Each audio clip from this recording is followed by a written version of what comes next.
Hey guys, welcome back. Today I'm going to be talking about bear medicine. It's really going to be about how I've worked with bear medicine in this specific way, and also sharing some ways in which I have tuned in and adapted the medicine to fit what I was looking into and my kind of exploration. Because the wonderful thing about animal medicine is animals have so many facets of their behaviour, of their energy. Then we've got all these species variations, which you can already see that I have very much focused on more sort of grizzly brown bear species across the board. Also did some study on black bears as opposed to things like polar bears or pandas. And so there's all these possibilities alongside how we particularly want to engage with the medicine, how it resonates with us, and then of course if we're asking a question, which in this case I was asking a question, and this was is the animal medicine that I'm predominantly working with as we entered over here into the spring equinox. So for anyone who didn't already know, just to give you some information and catch you up, myself and my lovely friend Sarah of Itty Bitty Celtic Witch created a Instagram challenge, and it was called Equinox Animal Medicine. And what it was a 3-day tarot or oracle challenge in which we encouraged people, whether you were in the northern or the southern hemisphere, to first explore what your animal guide was moving into the equinox. Focus on their beginning connection, initial thoughts and feelings about this animal before going into any further exploration of them. The second prompt was to further explore the animal through books, decks, in nature, especially if you're fortunate enough to live native to them, research in any capacity, whether that was going to the library or whether it was Googling, whatever kind of research looked like for those individuals, and to start to consider what the message is that they brought for the equinox. And then the third and final prompt was, how could we then welcome the equinox engaging with this animal medicine? So how did it fit with the equinox? How did it fit with that energy? What ways might we move forward with it? And for this, I sort of considered short term and long term how bear would help me navigate through spring, which was a really fitting pull in the end. As I say, I specifically looked at the brown and black bear species because there were more commonalities between those than some of the other bear species.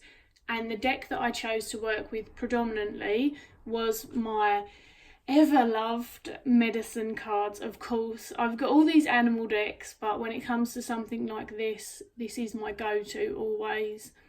And so this is the bear that I was focusing on before I then delved into all of this other bear imagery, which I will show you as we go along. What was interesting about this is the transition that bear represented from winter into the spring, and actually bears go through a whole process themselves of this, and it's something that I was quite familiar with. However, there were little nuances, even down to some of the scientific ways that bears engage with what is actually more considered a semi-hibernation, so it's called torpor, depending how you want to pronounce it. It really opened up that kind of avenue for me of seeing myself and where I am in winter. The significant shift that I have from winter to spring is probably the biggest shift that I experienced personally, so I really resonated with bear. And when I researched what torpor was in further depth, it made so much sense to me. So for me in winter, I just feel like my energy slows down. We recognise in various different ways, especially I guess if you're somewhere where the seasons do tend to change in terms of the weather, how those colder months and those darker months can lead people to go into more of a restorative kind of period of time. You know, people joke about things from being a hermit in the winter to putting on winter weight. There's lots of ways where the way that bears enter their semi-hibernation and that torpor felt like it reflected that for me. What torpor is, the difference in this semi-hibernation that even for the bear is very unique to them.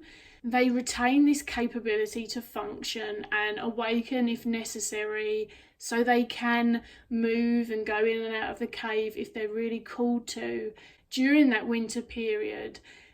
However, mostly they are sort of dormant and I guess asleep, for want of a better term. Their body still slows down significantly, but not to the same extent as another animal that is in pure hibernation. So I really connected to that because whilst I slow down, and whilst bear is something that I see that often comes up with the hermit, and you can see that this gorgeous depiction here, I really resonate with this and the idea of introspection, and that's probably something that I recognised about bear most. So then trying to consider how bear took me into spring was interesting, and this is where that research kind of made that tangible for me and opened this new avenue to seeing bear. And what happens is that when bear kind of wakes up and decides spring is here and they can feel it and they fully commit to moving again, to eating again, and all of that, it's not done in this hasty way, which I never really considered that concept before.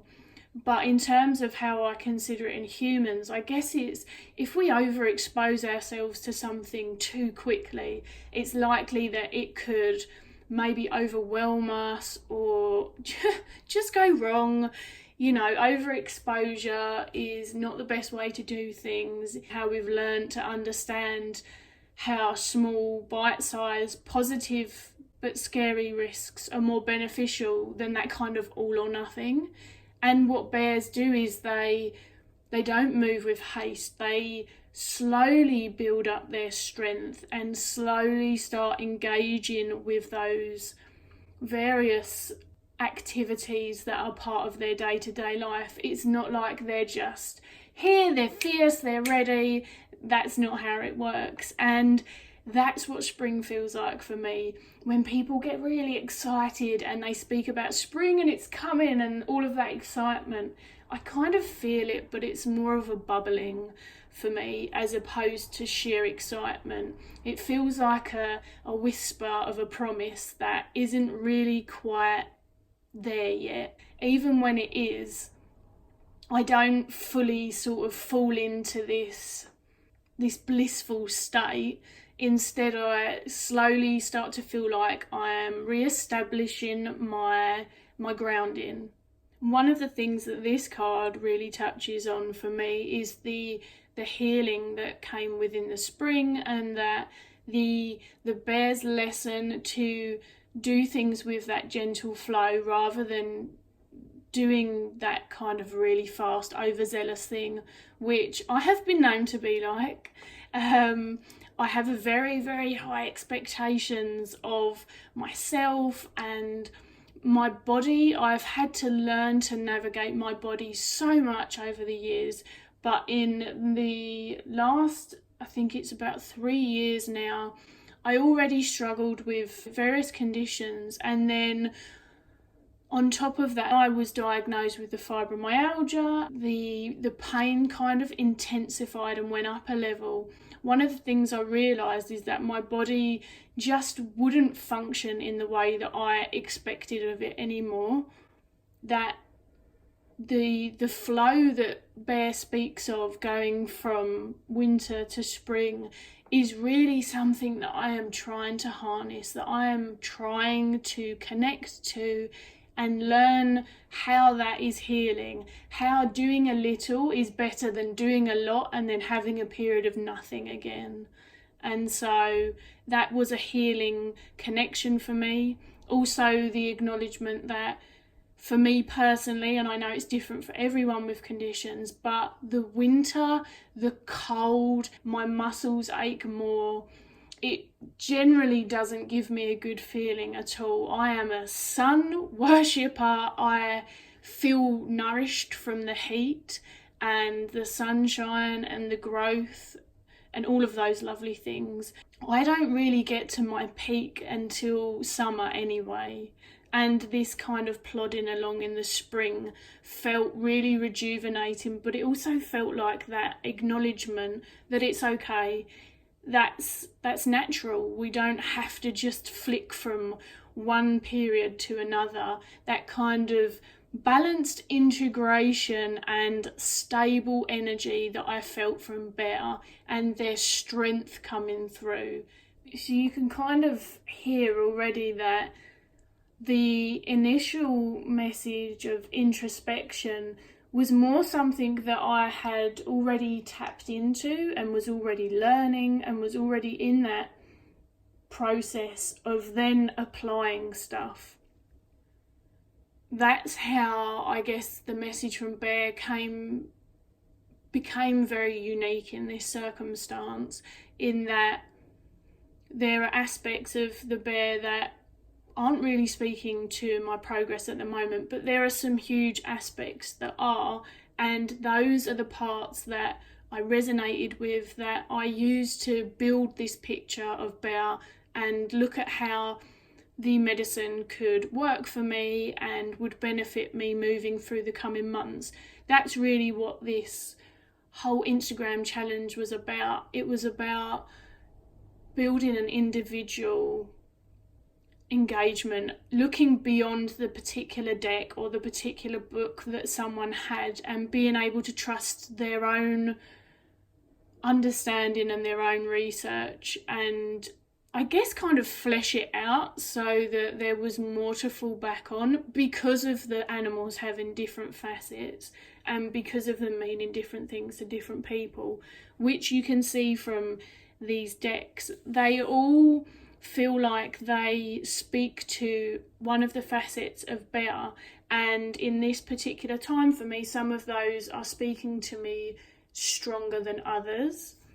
Bear is represented a lot in this deck. I haven't named all the decks because I would be here forever, but I will name them all below in the little bio. But this deck, Tarot Fauna, had lots of bears throughout the Suit of Pentacles, and I picked the Queen of Rocks because this reminded me of the particular energy that I was looking at, and that sense of, instead of rushing forwards with tenacity with those ideas and the creations that I've experienced and that I want to come to fruition, that kind of being aware that my body isn't ready for such an impetuous turnaround, and that just to slowly trust my instinct. I think instinct was one of the key words, and this Queen of Rocks, it felt like her instinct was on form.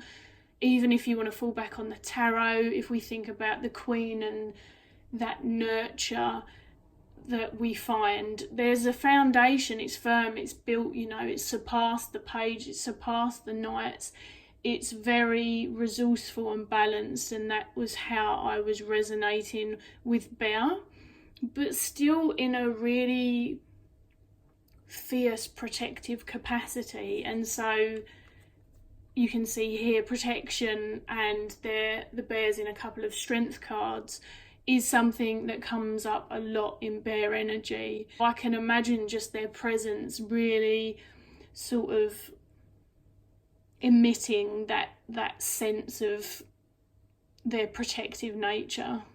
Here we've got a strength card, as I said, and the infinity. It was nice to see a bear in a strength card. I love the lion. Strength card is a card in tarot that I really resonate with, but to see the bear, it felt like it made a lot of sense. It really resonated with me in particular. And you can see, despite all of these artistic interpretations, there is a sense of connection through all of these depictions for me. There seems to be something that the artists are tapping into in a collective capacity. I don't know if that makes sense, but that's kind of how I felt looking through all of these pictures. And you're probably thinking, there's only so many ways you can draw bears, right? But you can see here there's lots of different body language, facial expressions and things like that. And what I appreciate is the variety of artists, and that's why I went through all my decks and looked through all of these pictures to build further as part of the research that I chose to do, because I wanted to see different people's interpretations. I wanted to acknowledge what the similarities were, how they felt for me, what the differences were, how they felt for me, what I was more called to. This one feels particularly playful, but it's very easy to miss that they're actually with a cub, and very, very fitting for the 9 of Cups.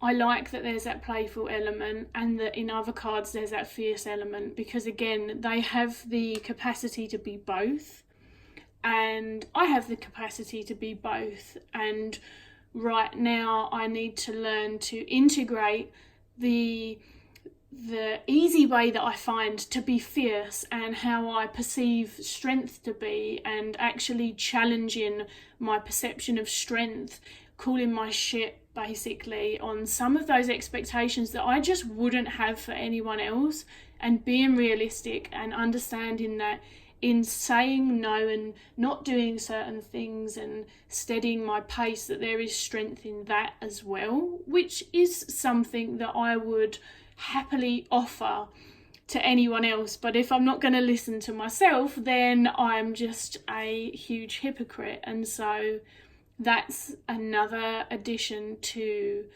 embarking on the medicine with the bear.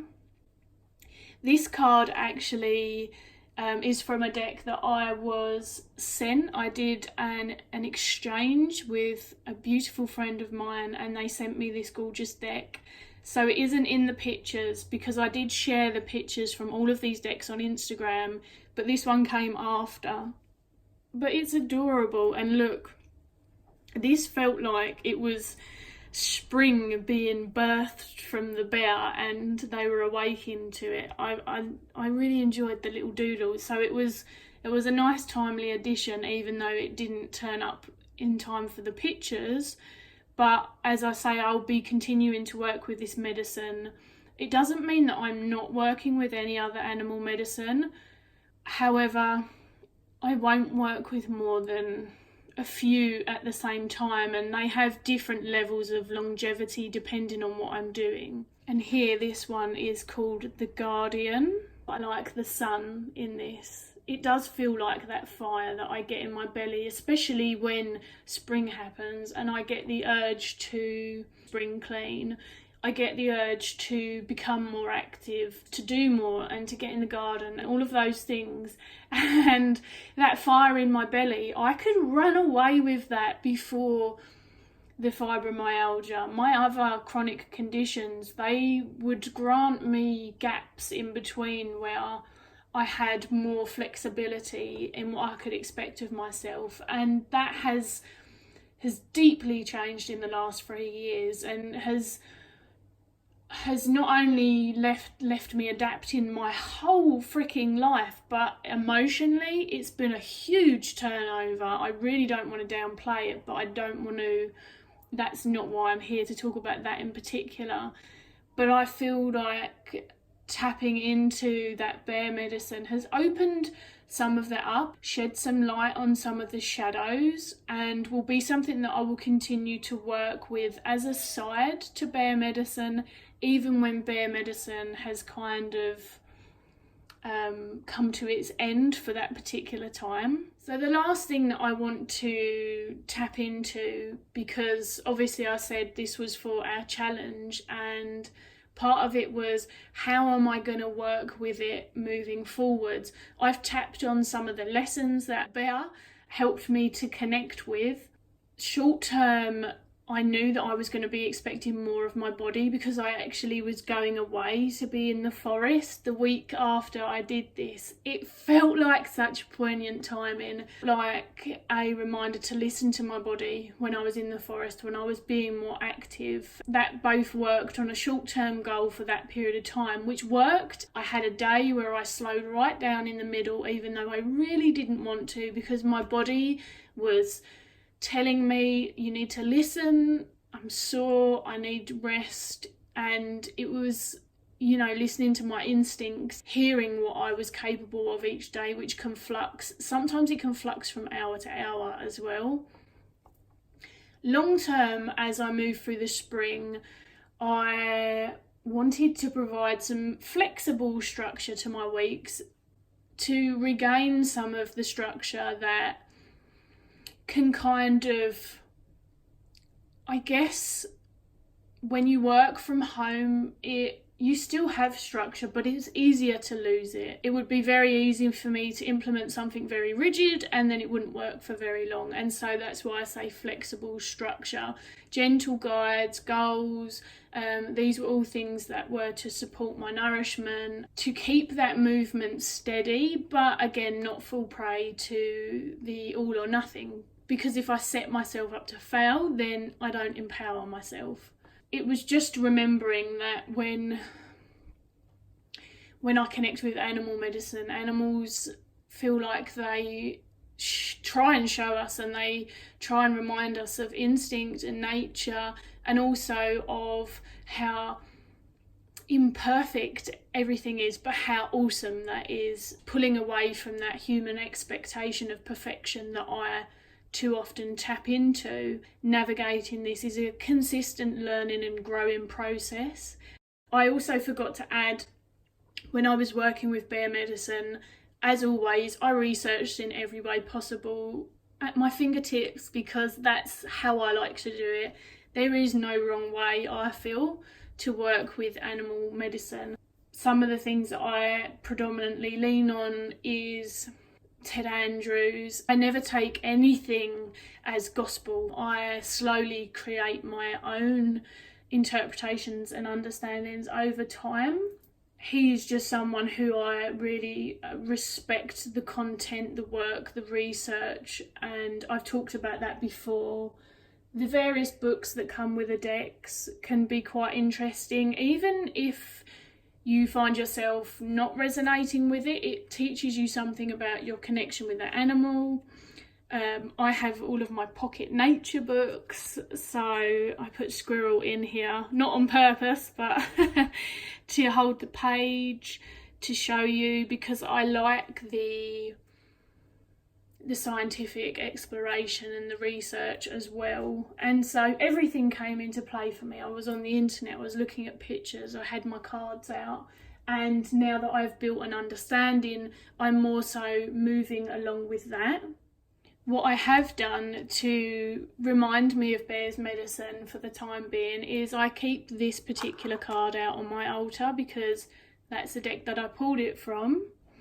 This stone, which, don't ask me why, it sits with the next thing that I'm going to show you, and so it feels like I've connected it to the bear. And then ironically these, and I wanted something that said bear to me, and then I remembered these are from a chocolate toy thing.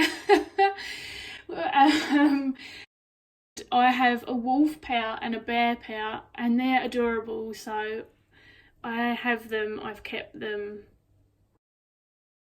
As soon as I started working with bear medicine, I've had these out from where they usually sit on the side of my decks anyway, but to just as a nice little reminder. And I'm sure there's loads of other ways you could do that. You could assign a crystal or a small totem and put it in your pocket. You could put a picture of a bear or a painting. You could paint a bear. I love creations as well. I think I may have a poem about bear somewhere.